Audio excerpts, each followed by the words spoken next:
Masih di episode 22 Kitab Tauhid bersama Abu Takeru, pertemuan ke 3 4 kalau nggak salah ya. Ini part keempat ya kalau nggak salah ya. Ya, episode 22 part keempat. Kita akan ngebahas tentang masalah kita insya Allah ya, di pertemuan ini diberesin Kitab Tauhid ya, dan sedikit review ke pertemuan sebelumnya. Kita udah ngebahas tentang uzur bil jahal ya. Nggak mau ulang lagi, takutnya kalian bosan. Tapi buat kalian yang ingin tahu tentang apakah orang yang melakukan syirik akbar tuh diberi maaf, dalam artian kita masih vonis dia muslim walaupun dia udah ngelakuin syirik akbar, ataukah kita langsung vonis dia murtad dari Islam, kafir. Nah itu udah dibahas dengan segala rinciannya di episode 22 part 2 dan 22 part 3. Oke, tonton sampai habis, insya Allah kenyang. Kemudian ini sekarang kita akan beresin pembahasannya. Sedikit review aja, pertemuan minggu lalu kita udah bahas kebiasaan orang Islam tuh ngikutin Yahudi dan Kristen dari dua hal. Masih ingat gak ya Regan? Sambil ngantuk tapi catatannya bagus Regan. Oke, cuman udah lupa lagi ya. Yaitu kaum muslimin akan meniru orang Yahudi dan Nasrani dari sisi pertama, mereka apa yo? Masih ingat ya? Menanyakan perkara agama justru malah ke orang-orang yang sesatnya, ke orang-orang yang benci Islam ya istilahnya mah nanya agama tapi ke ustadz-ustadz liberal. Dan kita lihat banyak kan ustadz-ustadz liberal yang terkenal di negeri, di mana mereka itu belajar S1 S2 nya di mana? Malah di negeri-negeri kafir. Kalian tahu temennya Dr. Zakir Naik, namanya tuh, ada yang tahu yang sekarang udah jadi liberal parah, istihza biddin, main-mainin agama, kemudian sampai bilang Ya'juj dan Ma'juj tuh itu cuman zombie doang, kan? Zombie, coba Ya'juj dan Ma'juj dibilang zombie. Siapa namanya, tahu nggak kalian? Ada yang tahu? Temannya Dr. Zakir Naik, dulunya salafi, dulunya bermanhaj salaf, ngajarin tauhid dengan akidah yang lurus. Kemudian pas S2 malah belajar Islam dari para orientalis. Akhirnya pulang-pulang setelah dapat master atau doktor, udah S3. Yasir Qadhi, betul, Yasir Qadhi. Sesat itu, sesat. Kafir dia, kafir. Nggak mau bilang kafir, udah jelas liberalnya, udah ngejek-ngejek Islam, ngejek-ngejek Quran dijadikan bahan lawakan. Kurang apa lagi kafirnya dia, ha? Terserah kalau kalian nggak mau kafirin, tapi dia udah kafir. Ya. Dia udah kafir dengan pemahaman liberalnya. Padahal dulunya salafi. Dulu ngisi di PIS TV bersama Dr. Zakir Naik. Sekarang udah gak ngisi lagi di PIS TV kan, kenapa? Kalau mungkin ada videonya itu yang dulu-dulu, yang masih bagus, masih belum gila gitu loh. Gila dalam artian ngejek ya. Kalau gila asli mah dimaafkan kan. Kalau orang gila kan bisa aja mulia ya. Tapi dia gilanya gila yang maksudnya crazy, dalam artian dia memilih kesesatan daripada petunjuk. Liberal, main-mainin Quran dan sebagainya, pemahamannya udah rusak. Tapi kaum muslimin masih banyak yang mendengarkannya karena dia mantan salafi gitu loh. Dulunya akidahnya lurus, tapi gara-gara belajar sama orang-orang sesat, sama belajar Islam tapi dari kaum orientalis, ya jadi gitu pulang-pulang.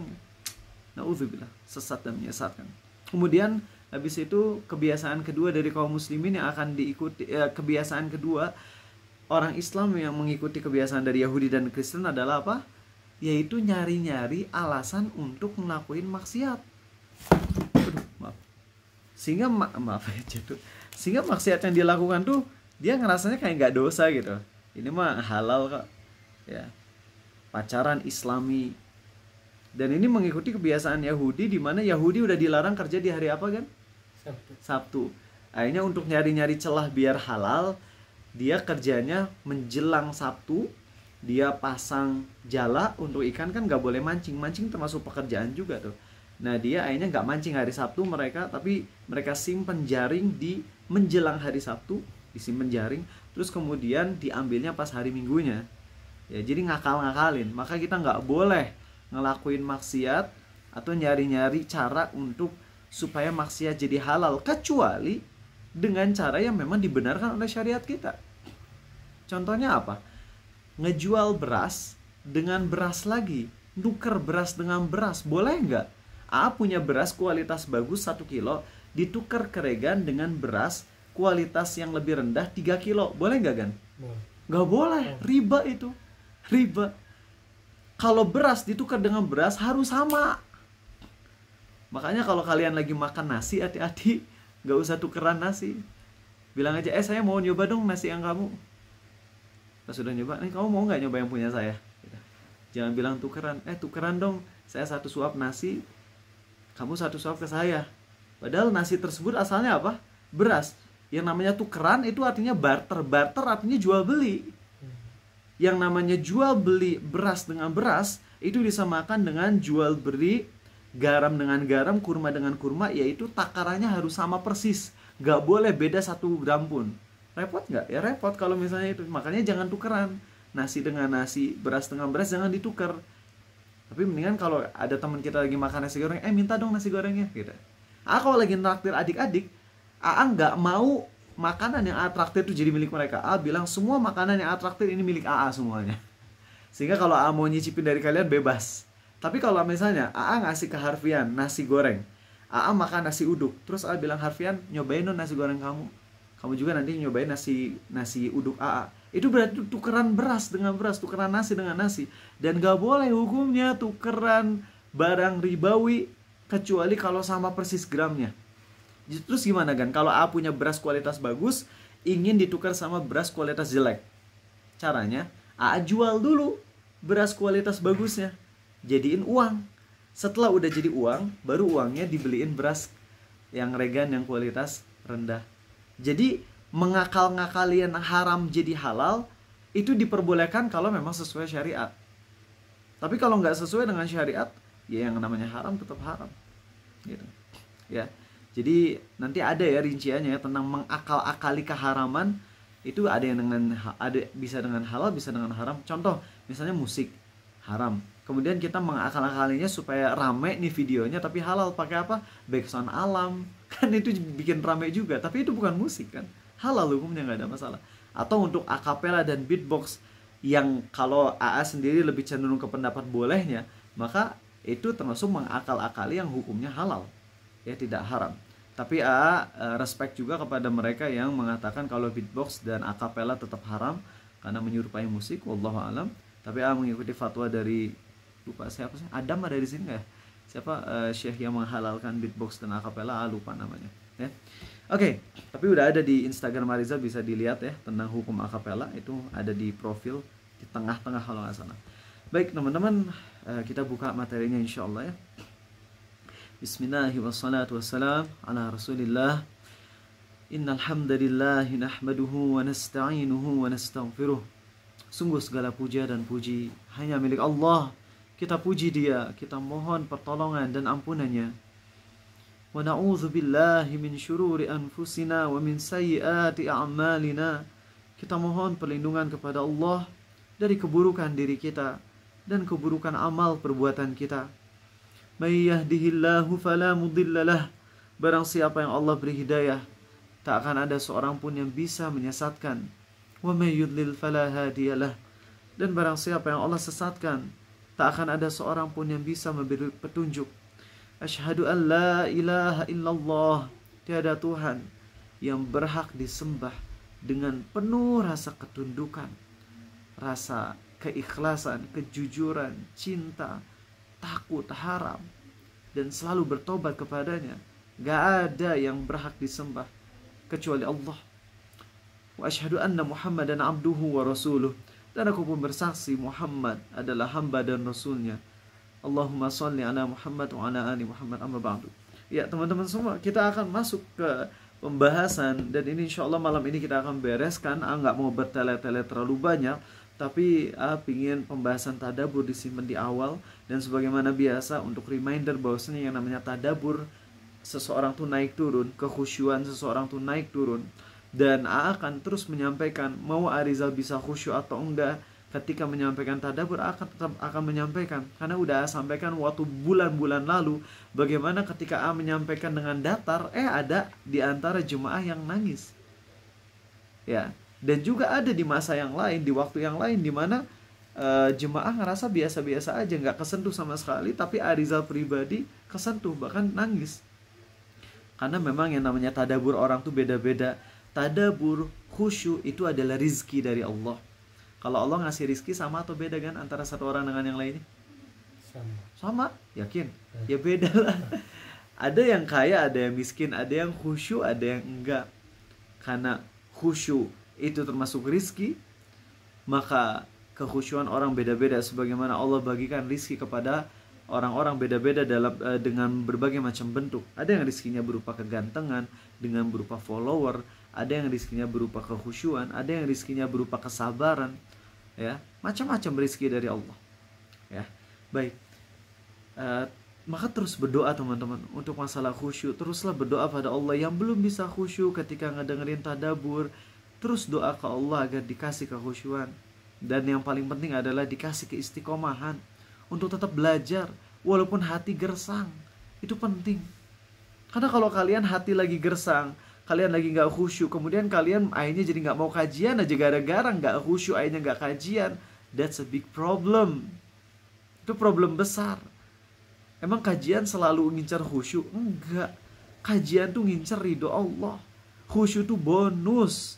Kalian bisa kesentuh hatinya tuh bonus. Kalian bisa ngerasa tentram, enak, itu bonus. Yang paling intinya kita deketin Allah, itu yang paling penting. Ya, itu yang paling penting. Dengan kalian dekat sama Allah, Allah ngasih hidayah ke kalian, itu yang paling penting. Adapun khusyuk, nangis, hati plong, kan beda gitu loh. Orang kalau nangis karena diputusin pacar, plong gak hatinya? Enggak. Yang ada adalah semakin greget, semakin gak enak.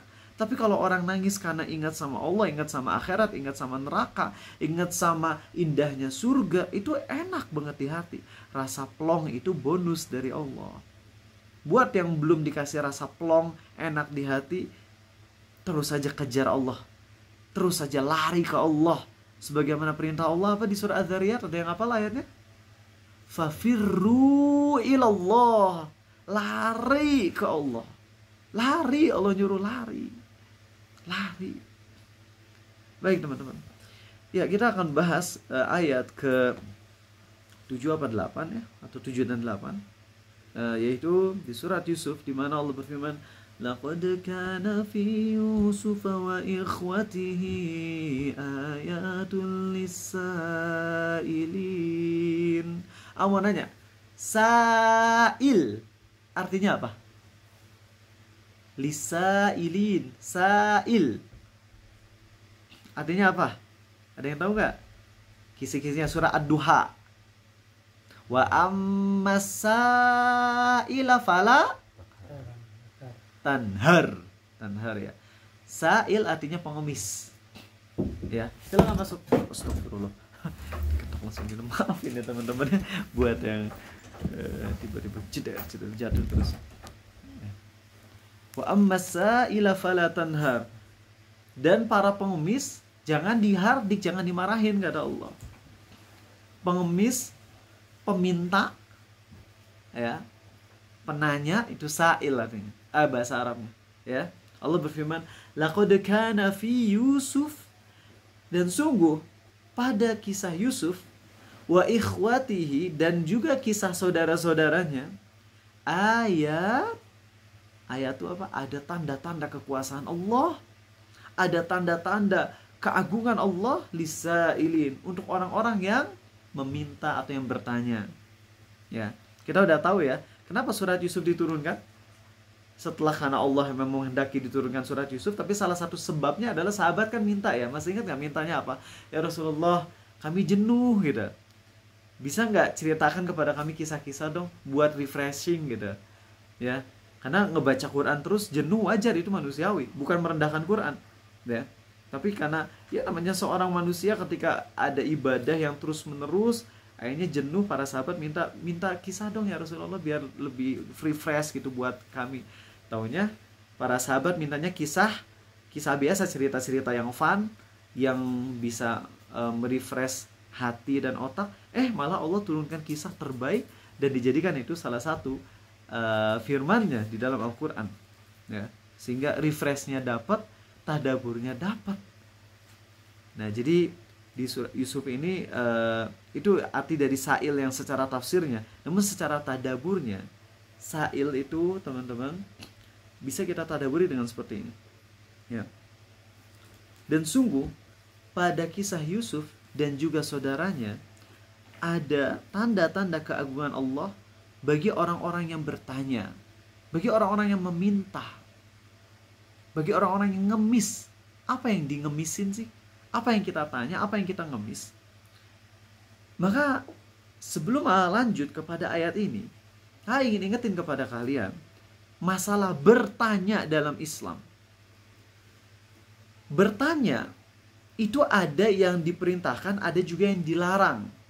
Coba Fari, pertanyaan yang diperintahkan tuh pertanyaan yang kayak gimana contohnya? Pertanyaan yang diperintahkan ya. Tentang ilmu. Ya, pertanyaan tentang ilmu Islam yang diperintahkan untuk ditanya tuh yang kayak gimana? Yang wajib-wajib. Coba Harfian, pertanyaan macam apa yang kita patut untuk bertanya tentangnya? Mempelajari tentang tauhid. Coba, ya kan? Yang pertanyaan ini ya tentang ketika ya salah satu kisinya lah kayak ditanya tentang di alam kubur nanti kan siapa Tuhan, siapa Nabi, kita harus menjawab. Iya. Jawaban kalian benar semua, tapi apa yang jawabannya lebih global? Pertanyaan yang Allah suruh kita untuk sering bertanya adalah pertanyaan yang bisa nambah iman, pertanyaan yang bisa ngasih manfaat ke iman kita, nguatin iman kita. Itu yang diperintahkan kita untuk sering bertanya. Adapun pertanyaan yang sifatnya hanya sekedar wawasan itu gak usah ditanya. Contoh ya, jadi kalau kita mau nanya, di surat Yusuf kan banyak kisah. Pertanyaannya tuh jangan yang gak pentingnya. Misal, Yusuf diambil sama para pedagang musafir ya, ketemu Yusuf, kemudian Yusuf dibawakan ya ke atas ya. Terus habis itu kan itu fa'adana dalwah, diturunkan ember gitu. Kita nanya itu embernya merek apa contohnya kayak gitu. Itu penting gak nanya ember merek apa? Gak penting. Jadi gak usah ditanyain. Yang kita tanyakan adalah ini ayat ini ketika Yusuf diangkat ke atas, itu kira-kira apa yang bisa kita tadaburi dan apa yang bisa kita jadikan pelajaran dari kisah itu? Apa? Kemudian ketika misalnya Yusuf dijual di pasar, kemudian jadi budak, kita gak usah nanya itu waktu Yusuf dari pasar ke rumahnya naik apa delman, kudanya berapa, kan gak penting itu. Ya enggak? Terus Yusuf teman-temannya sesama budak ada berapa, gak penting. Yang penting itu adalah apa yang Allah firmankan di dalam Quran, kemudian pelajaran yang bisa kita ambil dari itu apa gitu. Itulah arti dari sa'il, meminta, memohon, mengemis. Yakni kita ngemis dari Allah tuh apa sih? Ngemis hidayah kan? Yang kita minta tuh hidayah dari Allah. Maka ketika kita membaca Al-Quran, terutama surat Yusuf yang kita lagi bahas, setiap ayat yang kita baca dari surat Yusuf harus ada sisi di mana kita ngemis. Ngemis apa?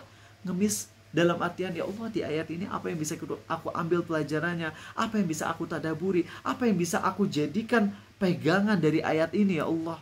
Itu yang harus kita pikirkan. Paham ya? Jadi di ini Allah udah ngasih kayak apa ya? Kayak muqaddimah buat kita, agar nanti ketika kita ngebahas surat Yusuf ke depannya, setiap ayat yang kita baca kita selalu bertanya. Pokoknya ingat loh, setiap ayat yang nanti akan kita bahas, kalian di otak harus nanya. Tapi pertanyaannya yang kayak gimana? Yang bisa apa kan? Nambah iman. Yang bisa nambah iman. Yang bisa ngebuat kita khusyuk, yang bisa ngebuat kita makin nangis gitu ketika ngebaca ayat ini. Kasih aja contohnya. Ketika Yusuf diambil dari sumur kemudian ke atas. Yusuf usianya udah gede atau masih kecil? Masih kecil ya. Kemudian dibawa ke atas. Kalau Yusuf tetap di dalam, itu apa yang terjadi sama Nabi Yusuf?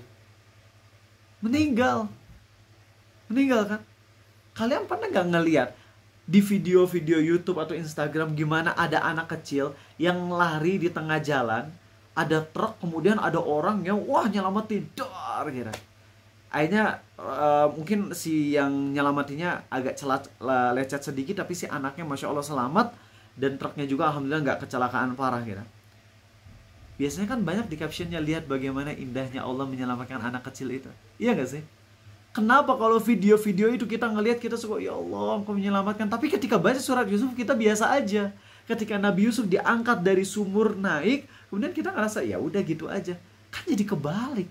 Kenapa kita bisa khusyuk dan nangis saat kita ngelihat video-video itu, tapi kita susah nangis ketika kita ngelihat ketika kita ngebaca ayat-ayat Allah dan kisahnya real, langsung dari Allah sendiri. Nah, maka coba setiap ayat ke depannya kita taruh di hati, apa pertanyaan, kita tanyain di hati kita, apa pertanyaan-pertanyaan apa yang bisa kita dapatin dari ayat-ayat ini dan bisa kita tadaburi. Itu teman-teman ya. Itulah makna dari ayat laqad kana fi Yusuf wa ikhwatihi ayatul lisailin. Sesungguhnya pada Yusuf dan juga saudara-saudaranya ada tanda-tanda keagungan Allah, kekuasaan Allah bagi orang-orang yang bertanya, ingin mencari tahu, mencari iman, mencari kekhusyuan. Kalau bahasa kitanya gitu. Nah, ada yang unik. Bismillah. Di surat Yusuf yang dibahas itu tentang Yusuf dan kakaknya doang atau banyak selain itu? Hah? Jawab ya. Tentang Yusuf dan saudaranya doang atau ada juga kisah-kisah selainnya? Ada kisah-kisah lain. Ada. Kenapa cuma Fari doang yang berarti kalian tuh jempek banget sih? Banyak. Tapi yang dititik beratkan di sini adalah Yusuf dan saudaranya. Karena semua kisah yang ada di surat Yusuf, hikmah-hikmah yang bisa kita ambil itu berawal dari Yusuf dan kakaknya dulu. Konflik awal nih Yusuf dan kakaknya. Yang mana kalau nggak ada konflik ini, nggak akan ada keindahan nanti. Nggak akan ada keindahan di mana Allah memberi hidayah kepada Mesir, Allah memberi hidayah kepada orang-orang yang ada di penjara lewat Nabi Yusuf. Gak akan ada keindahan di mana istri raja yang katanya namanya Zulaikha taubat. Gak akan ada keindahan-keindahan itu semua kalau gak dimulai dari kakak Nabi Yusuf yang zolim. Paham gak? Jadi yang dititik beratkan di sini adalah Yusuf dan kakaknya, karena ini kisah yang paling intinya nih. Kalau kita bisa ngambil pelajaran dari kisah Yusuf dan kakaknya ini, seakan-akan semuanya nanti bakalan kembali ke situ, kepada kisah itu. Nah teman-teman, apa sih pelajaran yang bisa kita ambil dari Yusuf dan kakaknya? Langsung konflik pertama muncul, di mana Allah menyampaikan, "Il qalu la Yusuf wa akhuhu ahabbu ila abina minna wa nahnu usbah inna abana lafi dhalalim mubin." Ini adalah dialog pertama yang Allah turunkan dari kakak-kakaknya Nabi Yusuf. Sebelum ayat ini, Allah belum pernah di dalam surat Yusuf menceritakan tentang dialog kakaknya. Jadi ini adalah dialog pertama dari kakak-kakaknya Nabi Yusuf. Apa dialog yang pertama? Yaitu in qalu la Yusuf wa akhuhu ahab. Ketika mereka, yaitu kakak-kakaknya Nabi Yusuf, berkata, sesungguhnya Yusuf dan adiknya itu lebih dicintai oleh ayah daripada kita. Padahal kita ini usbah. Nanti untuk usbah kita pelajari di pekan depan insya Allah ya.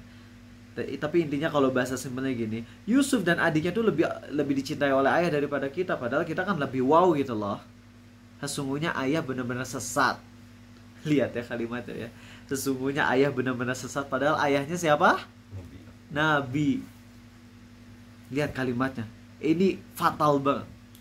Kalimat pertama, sesungguhnya Yusuf dan adiknya lebih ayah cintai daripada kita.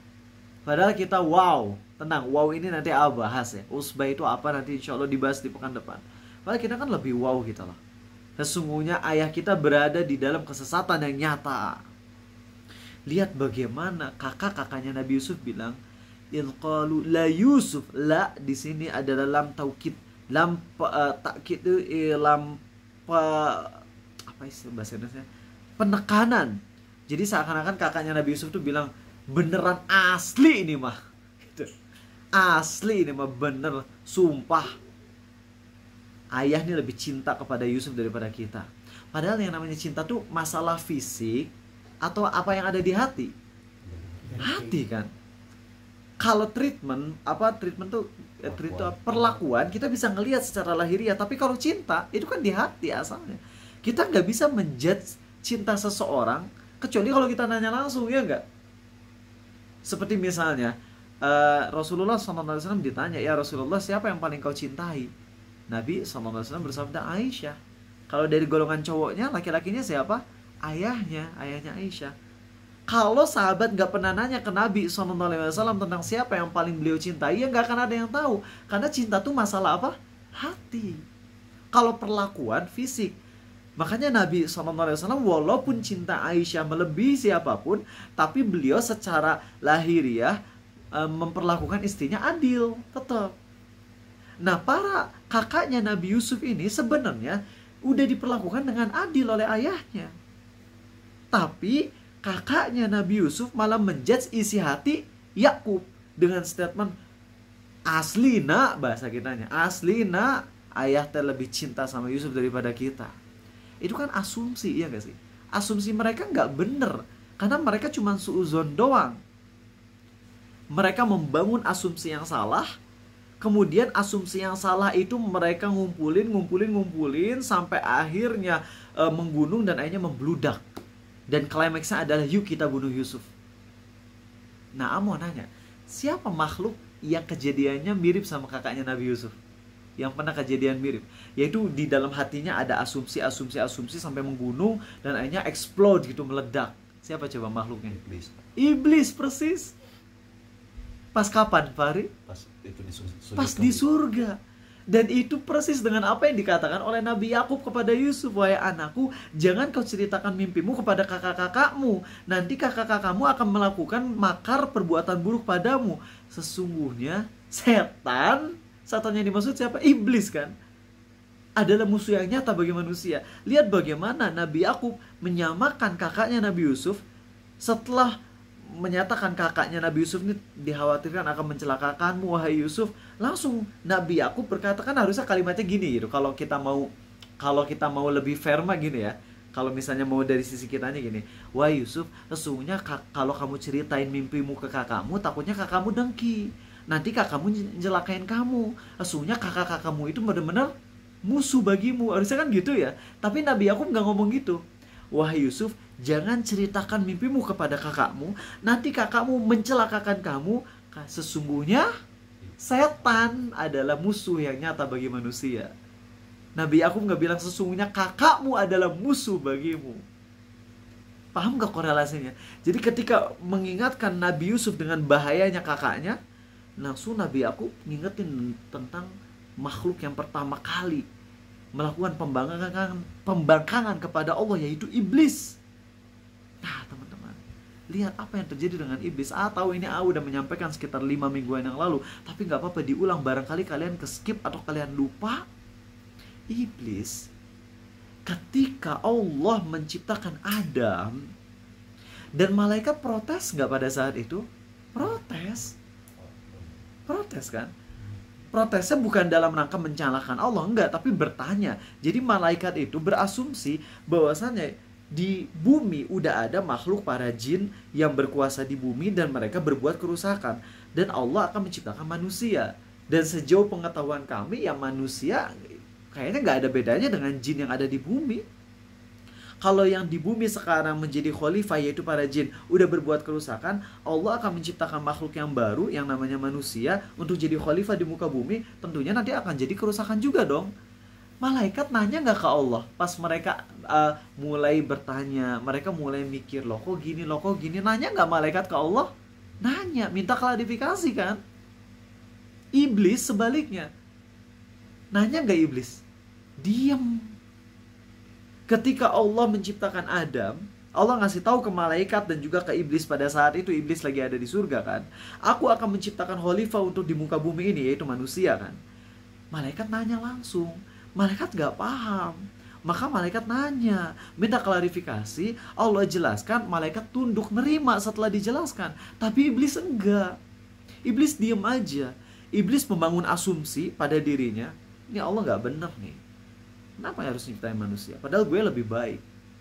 Iblis gak nanya, iblis gak minta klarifikasi, iblis gak minta petunjuk dari Allah untuk menjelaskan, untuk menghilangkan was-was yang ada di hatinya. Iblis diemin, dipendem, akhirnya memuncak, dan akhirnya explode ketika Allah nyuruh malaikat dan iblis untuk hormat ke Adam.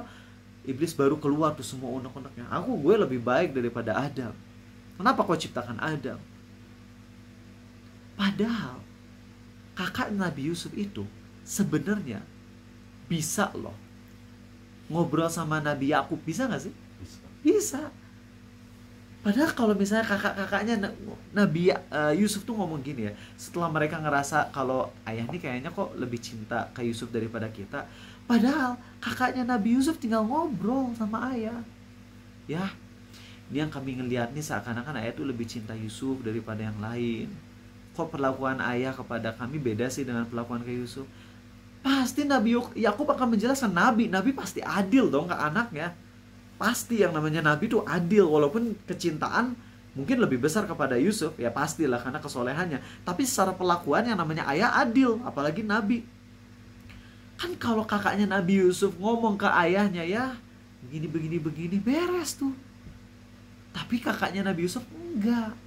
Diem, membangun asumsi, kemudian habis itu menjudge Nabi Yakub yang sesat, yang salah gitu loh.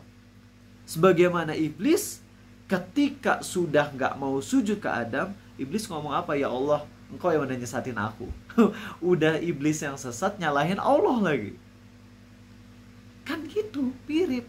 Maka teman-teman ini jadi pelajaran buat kita, penting membangun interaksi di tengah-tengah keluarga. Dan ini sebenarnya nasihatnya mungkin lebih pasnya untuk ayah sih sebenarnya. Karena kalau kita sebagai anak kadang-kadang kita mau udah pingin dari dulu juga untuk ngamalin firman Allah, untuk ngobrol sama orang tua, tapi masalahnya orang tua kitanya yang kagak mau diajak ngobrol, kagak ada waktu, kurang quality time sama kita. Ya jadi ini nasihatnya buat Arizal untuk kalian yang calon jadi ayah. Kalau kalian jadi ayah, pastikan ikuti kayak Nabi Yakub, di mana Nabi Yakub meluangkan waktu untuk ngobrol secara mendalam dengan Nabi Yusuf. Tentunya kalau kita punya meluangkan waktu dengan anak ngobrol, dimana kita bareng sama anak tuh jangan pas lagi nyuruh-nyuruh doang. Bareng sama anak tuh ngobrol dengan fun, dengan baik, hati ke hati. Kita punya quality time. Itu akan membangun keluarga yang lebih kuat bondingnya. Dan ketika kita udah ngebangun hubungan dengan anak-anak kita, kemudian nanti di antara anak ada yang ngerasa dengki satu sama lain. Kalau kita udah biasa membangun hubungan dan ngobrol dengan anak-anak kita, maka ketika ada anak yang lain ngerasa iri dan dengki, mereka pasti akan nanya ke kita, ngobrol, dan kita akan jelaskan dengan baik. Kayak gitu teman-teman. Ini yang jadi pelajaran penting untuk kita amalkan, baik ketika kita jadi ayah atau jadi anak. Kalau jadi ayah berarti kita harus punya quality time. Kita juga harus pandai menjelaskan kepada anak bagaimana kita tuh sayang, aku tuh sayang sama kalian semua. Cuma kenapa perlakuan beda? Ya karena usianya beda. Kan Nabi Yusuf masih kecil, dipeluk, dicium. Kalau udah gede kan risih, ya gak sih? Kalau ayah kita nih ketemu sama kita di jalan terus cipika-cipiki, ya gak enak gitu kita. Kalau masih kecil, selamat ya nak, dipegang kepalanya, dicium keningnya, nyaman anak. Tapi kalau udah gede gak nyaman di depan umum. Paling kita salaman, luar biasa bro. Jangan bro juga ya. Luar biasa nak, keren loh. Bahasanya lebih kayak teman gitu, dipeluk, rangkul yang nyaman, bukan rangkul yang kayak ke anak gitu, digendong-gendong. Sekarang kalian kebayang pas lagi pembagian rapot SMA, kalian ranking 1 terus ayah bilang anakku pinter, terus diangkat gitu aja sama ayah kita gitu ya. Ya nggak mungkin lah, beda perlakuannya.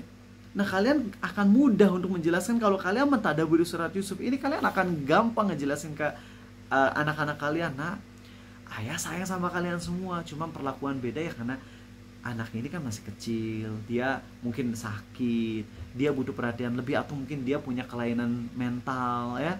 Ada yang punya sakit apa? Kelainan mental namanya. Autis tuh namanya kelainan mental bukan?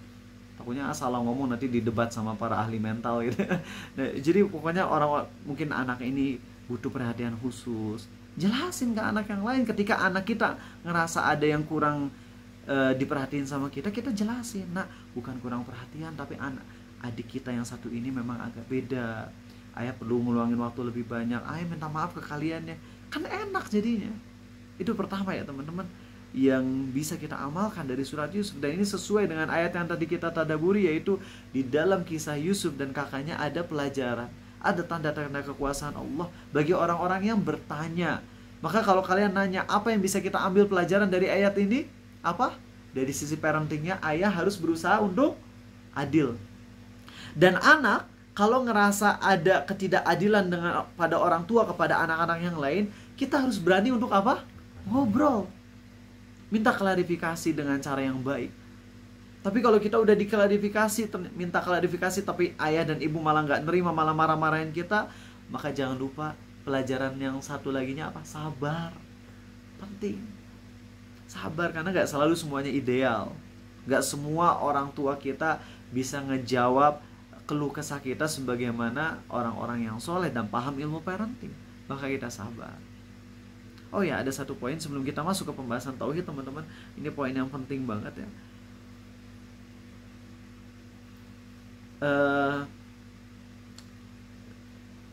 Nabi Yusuf, ibunya, ayahnya, jelas itu adalah orang-orang terbaik, orang-orang soleh dan soleha. Tapi itu nggak menjamin lingkungannya bisa menyelamatkan mereka dari problem. Maka ini jadi pelajaran penting buat kita. Kita berusaha untuk dapat lingkungan terbaik untuk iman kita. Tapi ketika kita udah ada di lingkungan yang nyaman, jangan lengah, itu penting. Ini pelajaran yang Allah hendak ajarkan buat kita. Yusuf ayahnya nabi, Yusufnya juga nabi, tapi tetap dapat problem di internal keluarga sendiri. Maka kalau kita ada di tempat yang nyaman, kalian udah pernah bilang misalnya, alhamdulillah saya di tempat kerja nyaman, gaji enak, bos baik, ibadah lancar. Jangan kemudian lengah. Jangan lengah di situ, akhirnya kita jadi jarang memohon pada Allah keselamatan dan keteguhan iman. Gara-gara kita keenakan, akhirnya kita jadi lengah. Jangan teman-teman, jangan. Ingat kisah surat Yusuf. Punya teman-teman di mana mereka ketika ada di pesantren imannya ngedrop abis-abisan, dan ketika keluar pesantren baru imannya naik. Itu selama di pesantren lalai, itu akan dipertanggungjawabkan di hari kiamat. Jangan kira ketika kita taubat kemudian yang masa lalu itu udah beres. Kata sebagian ulama, kalau kalian taubat dari dosa, dosa kalian memang dihapus gitu loh. Allah ampuni, gak akan siksa kalian. Tapi catatan yang masa lalu itu tetap akan diperlihatkan, kata sebagian ulama. Jadi kalau kita tobat dari dosa, ini menurut sebagian ulama, oke. Kalau kita tobat, Allah pasti mengampuni dan Allah gak akan siksa kita, itu pasti. Janji dari Allah. Tapi catatan-catatan masa lalu tetap ada. Malu kita sama Allah atas catatan-catatan masa lalu tersebut. Maka sekali lagi ini pelajaran penting dari surat Yusuf yang harus kita bawa adalah jangan lengah kalaupun lingkungan kita baik untuk ibadah, semua udah nyaman, alhamdulillah, jangan lengah. Jangan lengah teman-teman. Tetap mohon pada Allah. Tetap mohon pada Allah agar kita diberi keteguhan. Lihat bagaimana seorang tabi'in atau mantan tabi'in deh, atau orang yang tinggal di zaman tabi'in, muadzin berapa tahun? Kisahnya 20 tahunan gitu ya. Dia muadzin. Muadzin itu menurut para ulama lebih utama dari imam. Kalau disuruh milih antara jadi imam atau jadi muadzin, maka muadzin lebih besar keutamaan pahalanya. Karena ketika muadzin manggil, semua orang yang datang ke masjid dia dapat pahalanya. Makanya kata para ulama, keutamaan muadzin lebih besar daripada keutamaan imam. Padahal imam kan ngebacain ayat-ayat Allah ya. Setiap orang yang ngedengerin bacaannya dia dapat pahala kan. Tapi muadzin yang ngajak untuk ke masjid itu pahalanya lebih gede lagi. Lihat bagaimana muadzin ini udah, ya Allah, udah berapa tahun atau berapa puluh tahun jadi muadzin, atau berapa tahun deh, nyaman. Di kalangan tabi'in banyak orang yang berilmu. Dia dikenal dengan orang yang soleh. Ketika lagi naik ke menara untuk azan, ngelihat ada cewek Kristen cantik, datang. Aku suka kamu, disimpelin aja kisahnya. Aku cinta sama kamu, aku ingin menikahimu. Boleh nggak seorang muslim nikah sama wanita Kristen? Boleh. Itu pendapat mayoritas ulama, boleh. Cuman wanita Kristennya teguh di atas keyakinannya. Aku nggak boleh menikahimu kecuali kalau kamu keluar dari agamamu. Akhirnya si muadzin ini dengan simpelnya bilang, saya keluar dari agamaku. Saya keluar dari agamaku. Tapi kemudian sang wanita ini belum boleh, nanti jangan dulu nikahin aku ya, aku harus panggil ayahku dulu, minta izin dari ayahku. Tunggu sampai besok atau sampai kapan deh, pokoknya tunggu sampai ada ayahku, minta izin dari ayahku. Akhirnya muadzin ini lagi naik ke tangga, kepleset, jatuh mati dalam kondisi kafir. Pas orang-orang mau nguburin dia sesuai dengan ajaran Islam, ayah dari wanita Kristen ini cerita kalau si laki-laki ini dia udah keluar dari Islam, dia mau jadi Kristen untuk nikahin anak perempuanku. Akhirnya ketika orang-orang kaum muslimin tahu kok cerita dari muadzin ini mayatnya dibuang di tempat sampah, murtadin dia. Ambil pelajaran dari kisah ini. Kurang nyaman apa sih? Masyarakat tahu dia soleh, dia muadzin, dapat pahala besar dari orang yang dia ajak untuk sholat, mati kafir, lengah. Jadi ini pelajaran teman-teman buat kita. Jadi kan surat Yusuf ini pelajaran buat kita. Laqad kana fi Yusuf wa ikhwati ayatul lisailin. Pada kisah Yusuf dan kakaknya itu ada pelajaran yang penting bagi orang-orang yang nanya, yang ingin tahu, yang ingin mencari hikmah, yang ingin cari pelajaran. Ya Allah, semoga Allah teguhkan kita di atas Islam sampai hari di mana kita berjumpa dengan Allah, sampai hari di mana kita dicabut nyawanya. Ya muqallibal qulub, tsabbit qulubana ala dinik wa ala ta'atik. Wahai ya Allah, yang membolak-balikan hati, teguhkan hati kami di atas agamamu dan di atas ketaatan kepadamu. Itu salah satu doa yang paling sering diucapkan Nabi SAW, yaitu meminta keteguhan hati. Padahal beliau kurang soleh apa, dikelilingi sama orang soleh, beliau Nabi, tapi doa seperti itu. Maka kalau kita, kok bisa-bisanya kita ngerasa selamat dan nyaman hanya karena teman-teman kita soleh, hanya karena bos kita soleh, hanya karena kita kerja pas enak dan bisa ibadah dengan mantap, akhirnya kita lupa untuk doa minta keselamatan dari segala macam musibah dan ujian keimanan. Gak semua orang bisa sekuat Nabi Yusuf. Bisa jadi kalau misalnya kita jadi kisahnya persis sama Nabi Yusuf, di konflik pertama aja kita udah gagal. Ketika kakak udah dengki sama kita, ngebully kita, terus akhirnya bunuh diri. Bisa jadi gagal. Di konflik pertama aja kita udah gagal. Apalagi kalau sampai seberat Nabi Yusuf. Kakak ngebully, masukin, dijual, dituduh zina, ini itu. Wah, capek teman-teman. Makanya minta terus keteguhan hati. Baik teman-teman, terima kasih udah sabar dengan pembahasan tadabbur sebagaimana yang terangkan. Tadabbur yang sampaikan ini udah lama karena udah 3 mingguan libur, makanya untuk pekan ini agak panjang. Dan kajian tauhid juga ini akan sampaikan walaupun pembahasannya banyak dalilnya, tapi akan singkat karena rata-rata kalian udah paham tentang dalil-dalil ini. Oke. Baik. Kita akan bahas di mana Nabi kita SAW bersabda, hadis yang udah sering kalian dengar ya. Kalian akan mengikuti kebiasaan umat-umat sebelum kalian, selangkah demi selangkah, sampai kalau mereka masuk ke dalam liang dob alias kadal gurun, niscaya kalian juga akan masuk ke dalam lubang dob atau kadal gurun tersebut. Para sahabat nanya, ya Rasulullah, maksudnya siapa? Apakah Yahudi dan Nasrani? Beliau menjawab, siapa lagi kalau bukan mereka? Dalam riwayat yang lain, Nabi kita SAW bersabda, mereka adalah Romawi dan Persia. Kalau Persia, agamanya apa? Majusi, ya.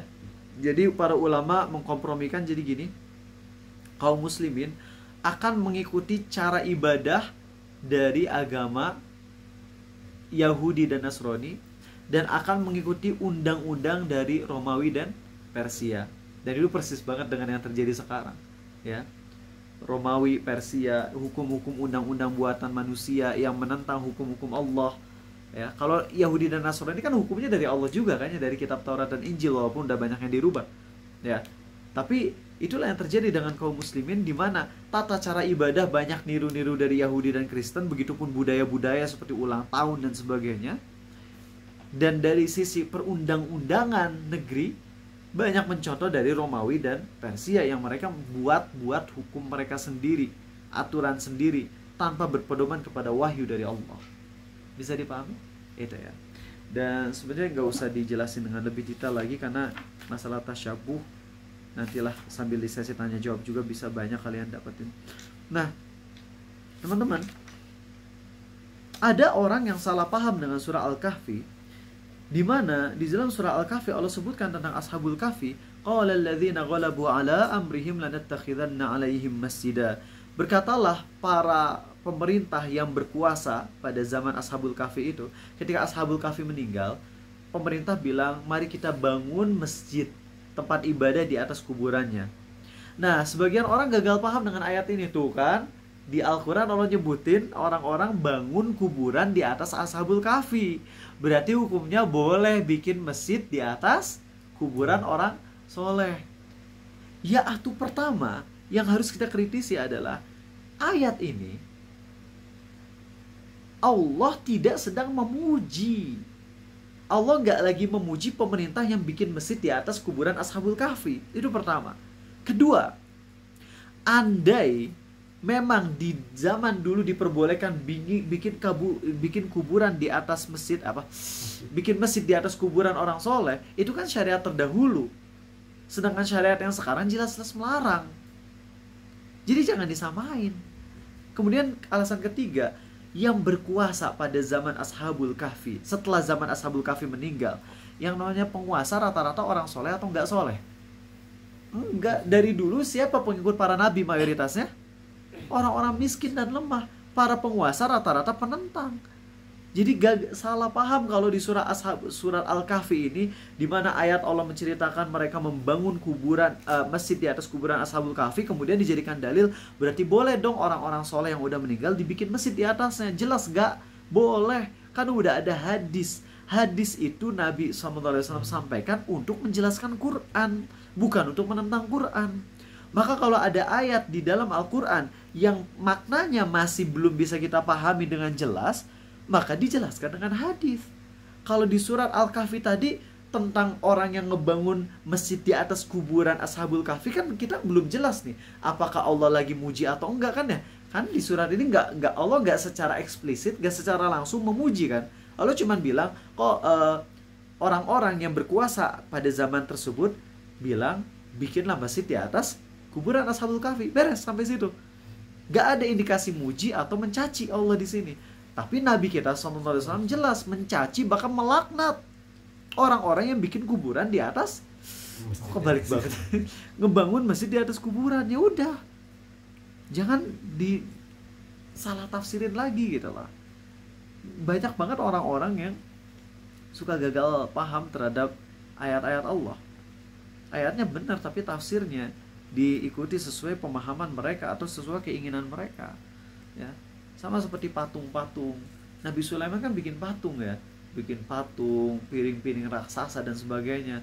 Akhirnya dijadikan dalil boleh bikin patung gitu. Padahal ulama sepakat gak boleh bikin patung yang full body sama kepala. Gak boleh. Sepakat ulama. Gak boleh. Kalau Nabi Sulaiman bikin patung ya pada zaman beliau syariatnya beda.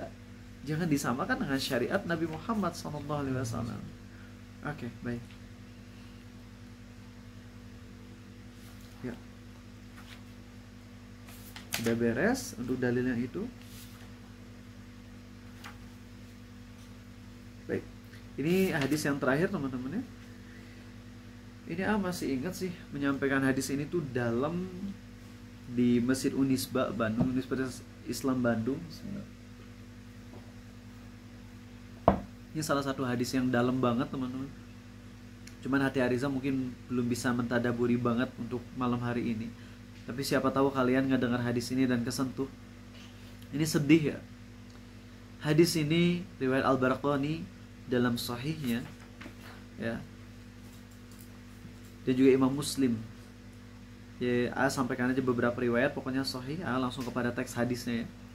Sungguh Allah telah melipat bumi untukku sehingga aku dapat melihat belahan timur dan baratnya. Sungguh kekuasaan umatku akan sampai pada belahan bumi yang telah dilipatkan untukku itu. Dan aku diberi dua simpanan yang berharga, yaitu merah dan putih. Aku meminta kepada Tuhanku, yaitu Allah, agar umatku jangan sampai binasa dikarenakan kelaparan yang berkepanjangan, dan jangan sampai dikuasakan kepada mereka musuh selain dari kaum mereka sendiri yang akan merampas seluruh negeri mereka. Kemudian Allah berfirman, wahai Muhammad, Jika aku telah menetapkan suatu perkara, maka ketetapan itu tak akan bisa berubah. Sungguh aku telah mengabulkan permintaanmu terkait umatmu, yaitu agar mereka tidak dibinasakan dengan sebab musim kemarau yang panjang, dan mereka tidak akan dikuasai oleh musuh selain dari kaum mereka sendiri yang akan merampas seluruh negeri mereka. Meskipun manusia yang ada di jagat raya ini bersatu untuk melawan mereka, hingga umatmu itu sendirilah yang saling menghancurkan dan menawan di antara mereka. Nanti saya jelaskan, mungkin kalian masih bingung dengan hadis ini. Sebenarnya ini doanya tuh ada 3. Kalau kita ngebaca redaksi hadis yang lain itu, Nabi kita SAW mintanya 3, yaitu satu apa? Agar umatnya tidak meninggal karena binasa karena kelaparan. 2, agar orang-orang kafir tidak menguasai kaum muslimin. 3, agar umatnya tidak berselisih satu sama lain. Paham ya? Itu 3 doa yang diminta oleh Nabi SAW. Sekali lagi apa? 1, umatnya tidak meninggal karena kelaparan, musim paceklik yang panjang. 2, tidak dikuasai oleh orang-orang kafir. 3, tidak berselisih satu sama lain. Tapi Allah hanya mengabulkan 2. Yang ketiga nggak dikabulin. Ya. Nah, kemudian dalam riwayat yang lain, ya, Al-Barqani dalam sahihnya, dan aku khawatirkan terhadap umatku tidak lain adalah para pemimpin yang menyesatkan, dan ketika terjadi pertumpahan darah di antara mereka, maka tidak akan berakhir sampai datangnya hari kiamat. Kemudian dalam hadis yang lain, dan kiamat tidak akan tiba hingga ada di antara umatku yang mengikuti orang-orang musyrik dan menyembah berhala. Dan sungguh akan ada pada umatku 30 dajjal yang semuanya akan mengaku sebagai nabi, padahal aku adalah penutup para nabi, tidak ada nabi lain setelahku. Kemudian di teks yang terakhirnya, ini teks yang indahnya ya. Dan akan selalu ada segolongan dari umatku yang tetap tegak membela kebenaran, dan mereka selalu mendapatkan pertolongan dari Allah. Mereka tidak akan tergoyahkan oleh orang-orang yang menelantarkan dan memusuhi mereka sampai datang keputusan Allah. Baik teman-teman, kita bahas bagian yang pertama. Sesungguhnya Allah melipat bumi untukku. Kalau dilipat tuh ya jadi kelihatan semua gitu ya. Nah, ini adalah salah satu hal yang gaib yang dilakukan oleh Allah kepada nabinya SAW. Kita nggak usah ngebayangin gimana caranya Allah ngelipat bumi di hadapan Nabi SAW. Dan jangan dijadikan hadis ini sebagai dalil bahwasanya bumi itu datar karena bisa dilipat. Ini jadi gagal paham sama hadis itu. Udah, jangan ngambil kesimpulan yang aneh-aneh dari hadis ini. Nabi SAW diperlihatkan oleh Allah bumi bagian timur dan barat. Dan kekuasaan umatku ini akan mencapai timur dan barat, dan itu real banget. Dimana kaum muslimin tersebar luasnya justru di bagian timur dan barat yang mayoritasnya ya. Kalau utara dan selatan banyak apa dikit? Selatan di mana kan? Anak IPS. Iya, di bawah. Benua apa selatan? Australia. Banyak apa dikit muslimnya? Dikit. Utara di mana? Penguin. Kutub utara. Dikit kaum muslimnya. Dikit ya. Kalaupun misalnya ada yang bilang di Rusia lumayan banyak, tetap aja kalau dibandingkan dengan timur dan barat ya lebih banyak timur dan barat. Timur dan barat apa aja yang kaum musliminnya? Oh, banyak banget tuh. Bahkan India aja udah berapa kaum musliminnya? Berapa ratus juta? 150 juta kalau nggak salah. Cina, oh muslimnya berapa? Banyak. Walaupun yang dominannya tetap orang-orang kafir. Tapi daerah Arab, Afrika, Indonesia, itu kan timur barat gitu loh. Menyebar timur dan barat tuh kaum muslimnya banyak banget. Adapun atas dan bawah, yaitu orang-orang yang ada di kutub utara dan juga di kutub selatan atau juga yang Australia, itu dikit muslimnya. Dan bener ya, coba deh kalian, dari hadis ini aja harusnya menambah iman kalian. Masya Allah, Nabi kita SAW bersabda 1400 tahun yang lalu bahwasanya kaum muslimin akan tersebar di daerah timur dan barat. Adapun utara dan selatan dikit. Ternyata bener gak? Bener kejadian. Allahu Akbar. Dari sini aja kita harusnya makin yakin, ya Allah, sadaqallah. Maha benar Allah. Maha benar Allah dengan wahyunya yang disampaikan kepada nabinya SAW, bahwasanya kaum muslimin yang paling dominan akan ada di daerah timur barat. Adapun utara dan selatan dikit. Kok masih ada orang Islam yang ragu dengan kebenaran Islam? Padahal dari hadis-hadis dan ayat Quran aja udah bikin kita amazed. Allahu Akbar, Allahu Akbar, Allahu Akbar. Benar sabda Nabi SAW. Coba deh kalau kalian menemukan ayat Quran dan hadis yang kemudian kalian apa namanya, kalau di matematika teh irisan ya bahasanya. Masa iriskan sih, bukan iriskan. Pokoknya gini, kalau ada ayat Quran dan hadis kemudian kalian lihat realita dan ternyata nge-match banget, itu harusnya nambah keimanan kita semakin dalam lagi, semakin gak ragu lagi sama Islam. Korelasikan itu dia. Kita korelasikan antara ayat Quran dan juga kejadian real. Tapi tetap ya ayat Quran yang harus jadi landasan kebenarannya. Jangan sampai ayat Quran dan realita kemudian kita menjadikan realita lah yang sebagai landasan kebenarannya. Jangan. Coba kita jadi, wah bener banget nih sabda Nabi SAW. Ini bagian sini aja udah amazed banget gitu, udah kagum banget dengan sabda Nabi SAW. Aduh, luar biasa. Kita berada di atas kebenaran gitu lah.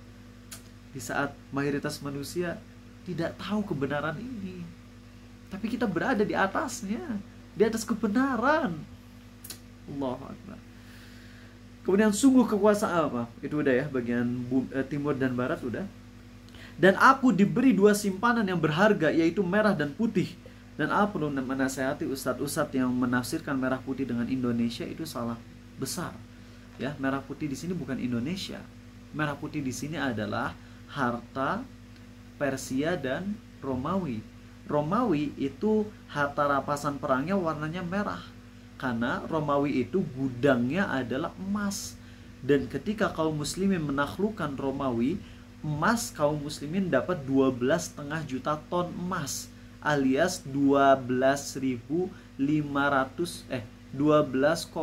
miliar kilogram emas. Itu yang didapatin oleh kaum muslimin. Banyak banget. Bukan. Maaf, ulang. 12,5 juta kilogram emas. Itu yang didapatkan oleh kaum muslimin, ya. Dan itu ketika disimpan di tanah lapang di bawah terik matahari, itu kelihatan jadi warnanya orange. Itu yang dimaksud dengan merah. Adapun Persia, harta rampasan perangnya adalah mutiara dan perak, yang kalau dikumpulkan di tanah lapang kena terik matahari jadi warna putih. Paham ya? Nah, dari situlah ini isyarat dari Allah bahwasanya kaum muslimin akan menaklukkan Romawi dan Persia, akan menang melawan Persia dan Romawi. Itu maksud hadisnya. Dan kejadian gak? Kejadian. Kalau sekarang Romawi dan Persia udah bukan dikuasai oleh kaum muslimin, ya karena udah direbut lagi. Tapi ini hadisnya udah kejadian gitu di zaman Umar. Dan kita semakin yakin lagi, Masya Allah, bener banget. Dan ini kan orang-orang munafik kan yang ngomong gitu ketika lagi perang Al-Ahzab. Mereka orang-orang munafik tuh ngetawain Nabi SAW pas lagi perang Al-Ahzab. Orang macam beginian yang bilang bahwasanya kita yang lemah kayak beginian bakalan menaklukkan Persia dan Romawi. Buat BAB aja kita nggak bisa. Itu kata munafik tuh. Ketika lagi perang Al-Ahzab, di mana kaum muslimin terus saja panah sampai Nabi SAW nggak bisa sholat duhur, asar, maghrib, isya kan. Sampai telat sholatnya gara-gara perang terus. Itu orang-orang munafik ngomong kayak gitu. Jadi ini loh orang yang ngomong bahwasanya kita akan menaklukkan Persia dan Romawi. Buat BAB aja sekarang kita nggak bisa, kebelet ini. Dasar munafik itu mereka. Na'udzubillah min dzalik. Tapi ternyata kaum muslimin, apa yang terjadi dengan kaum muslimin coba? Ketika kaum muslimin perang Al-Ahzab, kebayang gak sih perang Al-Ahzab udah kebelet kencing, kebelet BAB, lapar, gak bisa sholat. Di depan ada musuh yang terus nyerang pakai panah, di belakang ada Yahudi yang mau backstab. Kalau kalian ada di posisi kayak gitu gimana? Pasrah ya gak sih? Udah lo mending mati aja deh. Kaum muslimin saat lagi posisi secara psikis sudah kacau banget. Arizal nih, biasanya Arizal paling gak bisa nahan emosi kalau Arizal lagi kebelet. Mungkin biasanya fun, canda ke anak, ke istri. Tapi kalau lagi kebelet, bisa jadi marah-marah ya. Tapi kalau ini kaum muslimin, Nabi SAW dan para sahabat ya, para sahabat tuh bayangin kebelet. Ini bukan lagi merendahkan, ini manusiawi. Kebelet kencing, kebelet BAB, lapar, sampai mulut mereka mengeluarkan bau karena saking laparnya perut mereka, kosongnya perut mereka. Itu disampaikan oleh para sahabat Nabi SAW. Keluar bau mulut gara-gara saking laparnya para sahabat. Di depan ada panah, di belakang Yahudi mau nyerang. Wah, secara psikis sudah kacau. Tapi justru kaum muslimin, apa yang terjadi coba? Saat perang Al-Ahzab malah makin kuat imannya pada saat itu. Kebayang gak sih hebatnya sahabat Nabi SAW? Saat kondisi psikis lagi dihancurin abis-abisan, justru pada saat itulah iman semakin naik. Dan itu yang kita ngelihat juga dengan sebagian saudara kita di Palestina. Saat mereka lagi didesak secara psikis, secara fisik, tapi iman semakin wah, luar biasa. Dan di bagian sini teman-teman, aku meminta Robku untuk apa lagi? Sekali lagi rekan, 3. 1 apa? Agar tidak mati karena kelaparan. 2, tidak dikuasai orang kafir. 3, tidak berselisih satu sama lain. Nah, maksud umatku tidak akan mati kelaparan adalah secara global. Artinya di sebagian daerah mungkin ada kaum muslimin yang mati kelaparan, tapi nggak akan menyeluruh. Kalau umat terdahulu ada yang mati menyeluruh gara-gara kelaparan, habis gara-gara mati kelaparan. Di umat terdahulu ada juga yang ditumpas habis sama orang-orang kafir. Kalau kaum muslimin, gak akan pernah, mustahil kaum muslimin habis. Kalaupun kaum muslimin di daerah Palestina misalnya ditumpas habis, misalnya di daerah lain berjaya, di daerah sana jauh dari bimbingan Islam, di daerah sini menerapkan syariat Islam. Pokoknya kalau kaum muslimin gak akan pernah habis total. Kalaupun seluruh musuh bersatu untuk ngancurin kaum muslimin, itu kaum muslimin gak akan pernah hancur. Makanya kalau kaum muslimin bersatu untuk bela Palestina, muslimin semuanya bersatu untuk bela Palestina, semuanya bersatu, mungkin kalah gak? Gak mungkin. Walaupun misal ya, Putin dengan senjata nuklir, benar nuklir ya, nuklir. Si Mama Rika dengan senjata semuanya deh, pakai Captain America, semua karakter Marvel diturunin aja deh semuanya. Kalau kaum muslimin semuanya bersatu, nggak mungkin kalah, mustahil kalah, mustahil. Tapi ternyata yang bikin kalah kaum muslimin adalah apa? Yang ketiga, yaitu peperangan satu sama lain. Dan ini akan terjadi terus sampai hari kiamat. Dan ini ada pelajaran penting teman-teman untuk yang poin terakhir ini, yaitu kaum muslimin akan banyak berselisih. Allah nggak nyuruh kita berselisih, tapi memang Allah uji kita dengan perselisihan. Karena ya kita banyak dosa gitu loh. Kita banyak nafsu, syahwat, syubhat, temperamen, yang akhirnya kita berselisih untuk perkara yang mungkin bisa jadi yang satu benar, yang satu salah, atau bisa jadi yang satu benar, yang satu baik, yang satu lebih baik lagi. Tapi kita akan banyak berselisih. Maka teman-teman, adab yang harus kita pegang di akhir zaman ini adalah hendaklah kita berlemah lembut. Hendaklah kita nggak banyak tahan kalau ada perselisihan. Jangan makin dikompori, jangan makin dibesar-besarkan. Cari jalan yang perselisihan itu bisa lebih reda. Itu sih nasihat Arizal. Makanya Arizal nih contohnya ya, kalian tahu gak sih dalam masalah uzur bil jahal, sampaikan aja, gak tahu Cardia ada di sini atau enggak. Cardia Aulia, anak SMA 1 Bekasi yang Masya Allah sampai sekarang sering ikut kajian Arizal. Beliau gak sependapat dengan Arizal. Cardia Aulia, beliau lebih cenderung ke pendapat Ustadz Abdul Jauza dan Ustadz Firanda. Arizal lebih cenderung ke pendapat mayoritas ulama dalam masalah uzur bil jahal, yang kedua udah bahas di 2 pertemuan kemarin. Tapi sama Cardia diskusi dengan nyantai, saling bersahabat, saling mencintai karena Allah, enak. Dan ketika nggak setuju, Arizal tanya ke Cardia, untuk pendapatmu dalilnya apa sih? Tetap menganggap pendapat yang dipegang Cardia salah, tetap menganggap salah, itu hak Arizal gitu lah, salah pendapat itu. Dan bahkan para ulama bilang pendapat itu pendapat yang sesat. Orang yang bilang kalau ada orang Islam ngelakuin syirik akbar, dia nggak boleh divonis kafir, dia masih muslim, itu pendapat yang sesat. Yang tepat adalah pendapat yang Arizal pegang, yaitu kalau ada orang Islam ngelakuin syirik akbar, maka vonis apa kan? kafir, dia murtad. Murtad dia langsung kalau syirik akbar. Itu pendapat yang benar. Pendapat yang dipegang Syahdiah salah. Para ulama pun bilang kepada Al-Iraqi itu pendapat yang bodoh, itu pendapat yang sesat, pendapat yang keliru. Tapi biarkanlah para ulama yang keras kayak gitu, maksudnya saling kritik dengan keras. Kita yang grassroots, apa grassroots teh? Rumput-rumputnya, bawahnya, sabar, diskusikan dengan baik, sampaikan dengan baik, dengan lembut. Kita sampaikan, Syahdiah kamu ikut pendapat itu gimana dalilnya, enak asli.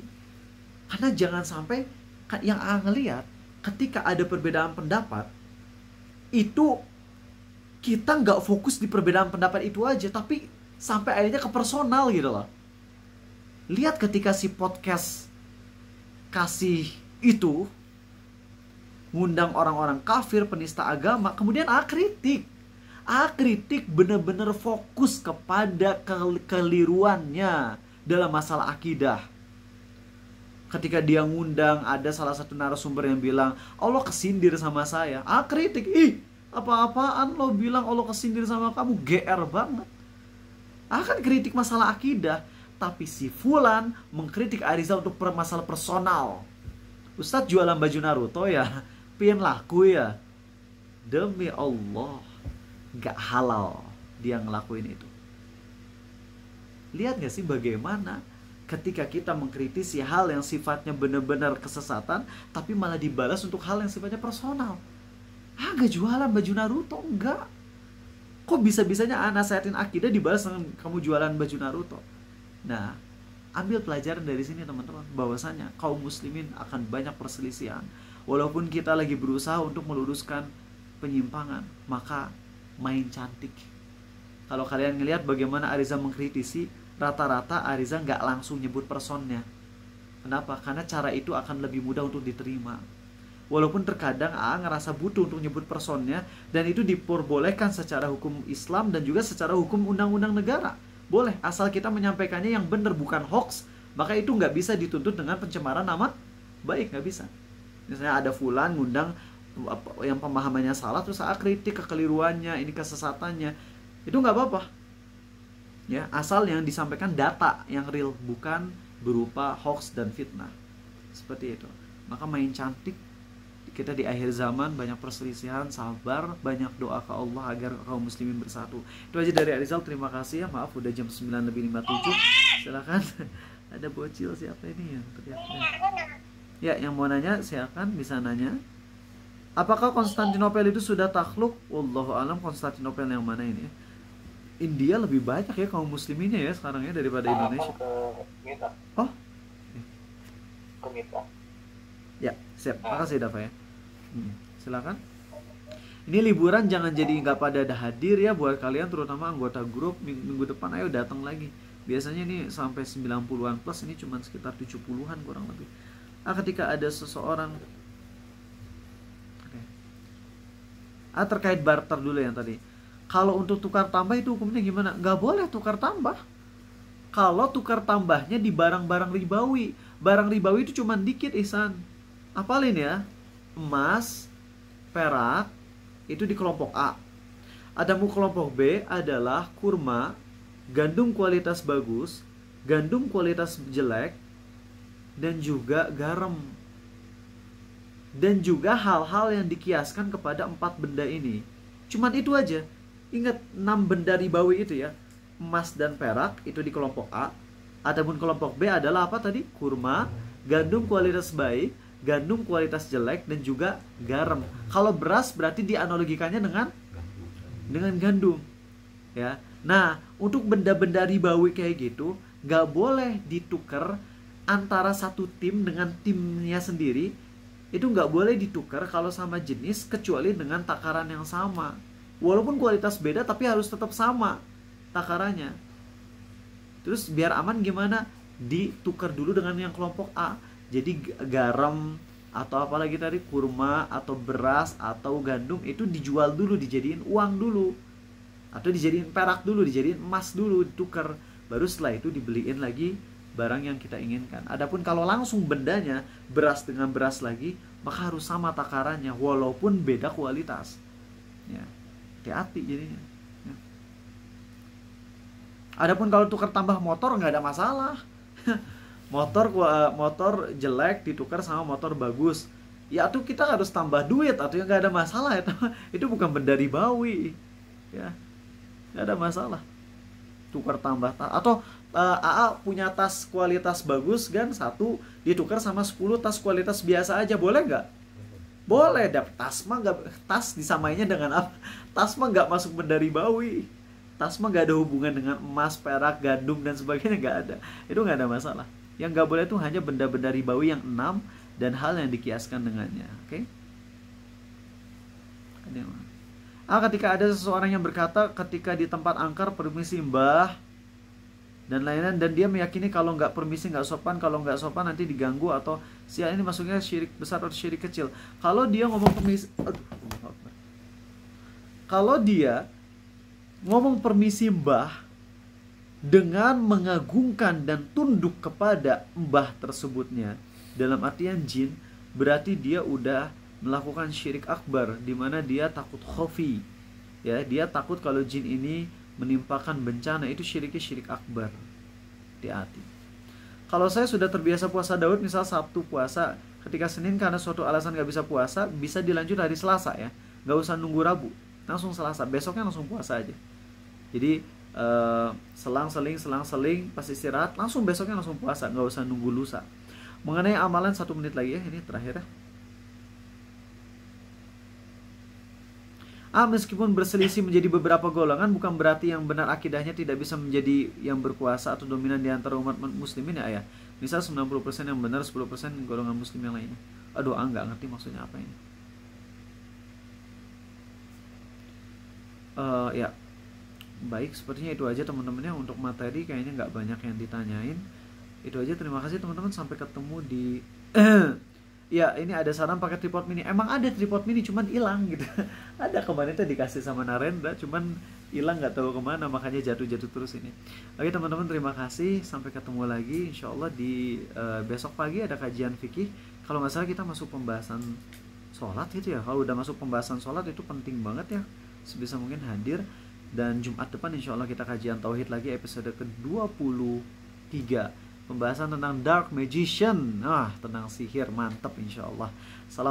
Kita tutup ya. Subhanakallahumma wa bihamdik, maha suci engkau ya Allah dan segala puji bagimu. Asyhadu an la ilaha illa anta, tiada Tuhan yang berhak disembah selain kau sahaja ya Allah. Astaghfiruka wa atubu ilaik, kumohon ampunan padamu dan aku taubat padamu. Assalamualaikum warahmatullahi wabarakatuh.